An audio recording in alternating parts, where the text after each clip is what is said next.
क्या हो अगर जो भी आप पढ़ें वो आपको हमेशा के लिए याद रह जाए और आप चाहकर भी उसे भूल न पाएं।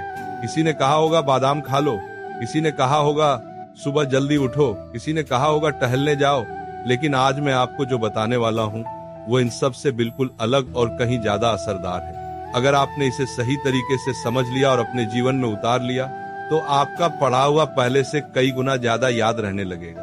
लेकिन उससे पहले एक जरूरी सवाल है, आप पढ़ा हुआ भूलते क्यों हैं? जरा सोचिए, आपको कौन सी चीजें हमेशा याद रहती हैं? किसी खूबसूरत इंसान का चेहरा, किसी खास दोस्त की बातें, किसी अच्छी फिल्म की कहानी, कोई बेहतरीन गाना या कोई बहुत दुख देने वाली घटना। आपने इन्हें याद करने की कभी कोशिश भी नहीं की, फिर भी ये आपके दिमाग में गहराई तक बस जाती है। लेकिन हो सकता है आपको यह भी याद न हो कि परसों रात आपने खाना क्या खाया था। तो ऐसा क्यों होता है कि जो चीजें हम याद रखना नहीं चाहते दिमाग उन्हें याद रखता है, और जो चीजें हम याद रखना चाहते हैं दिमाग उन्हें भूल जाता है? इसका सिर्फ एक ही कारण है, भावना यानी इमोशन। गाना आपको खुशी देता है, किसी का चेहरा अच्छा लगता है, कोई घटना आपको हंसा देती है या रुला देती है। ये सारी चीजें आपकी भावनाओं से जुड़ी होती हैं, और जो चीजें भावनाओं से जुड़ जाती हैं वे दिमाग में गहराई तक सेव हो जाती हैं। अब सवाल ये है कि क्या आप पढ़ाई को अपनी भावनाओं से जोड़ सकते हैं?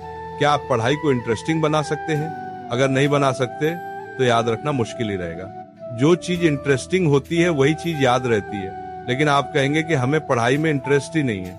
सच्चाई यह है कि आपको पढ़ाई में नहीं बल्कि अपने गोल में इंटरेस्ट नहीं है। सोचिए, जब आपको कहीं घूमने जाना होता है तो आपका इंटरेस्ट रास्ते में नहीं मंजिल में होता है। पढ़ाई सिर्फ एक रास्ता है जो आपको आपके लक्ष्य तक ले जाती है। अगर आपकी जिंदगी में कोई ऐसा गोल नहीं है जिसे सोचकर आपके अंदर से कुछ करने की आग जल उठे तो पढ़ाई कभी भी मजेदार नहीं लगेगी। इसलिए सबसे पहले अपनी जिंदगी का एक ऐसा लक्ष्य बनाइए जो आपके दिल से जुड़ा हो।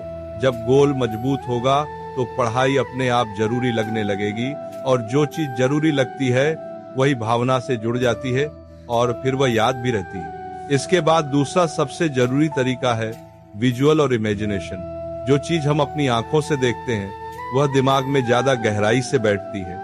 इसलिए पढ़ाई को सिर्फ शब्दों में मत पढ़िए, उसे तस्वीरों में बदलना शुरू कीजिए। अगर कोई कॉन्सेप्ट समझ में नहीं आ रहा तो उसका डायग्राम देखिए, विजुअल खोजिए या अपनी कल्पना से उसे एक सीन बना लीजिए। जैसे ही आप सुनते हैं कि न्यूटन के सिर पर सेब गिरा, तुरंत आपके दिमाग में एक तस्वीर बन जाती है। न्यूटन पेड़ के नीचे बैठे हैं, पेड़ हिल रहा है और सेब नीचे गिर रहा है। इसी कारण यह बात बचपन से आज तक हमें साफ साफ याद रहती है, क्योंकि हमने इसे सिर्फ पढ़ा नहीं बल्कि अपने मन में देखा भी है। जब आप पढ़ाई को इस तरह विजुअल और इमेजिनेशन से जोड़ देते हैं तो दिमाग उसे बोझ नहीं बल्कि एक कहानी की तरह याद रखने लगता है। अगर आप सच में पढ़ा हुआ हमेशा याद रखना चाहते हैं तो 3 बातें अपने जीवन का नियम बना लें। पढ़ाई में इंटरेस्ट पैदा करें, अपनी जिंदगी का एक जिंदा और मजबूत गोल बनाएं, और विजुअल व इमेजिनेशन से पढ़ाई को मजेदार बनाएं। जब दिमाग को किसी चीज में मजा आने लगता है तो वह उसे कभी नहीं भूलता। आप चाहें तो इस वीडियो को सिर्फ सुनकर छोड़ भी सकते हैं और कल फिर वही भूलने की आदत दोहरा सकते हैं, या फिर आज यह फैसला कर सकते हैं कि अब आप पढ़ाई को बोझ नहीं बल्कि अपने सपनों की सीढ़ी बनाएंगे। जब तरीका बदलता है तभी नतीजा बदलता है।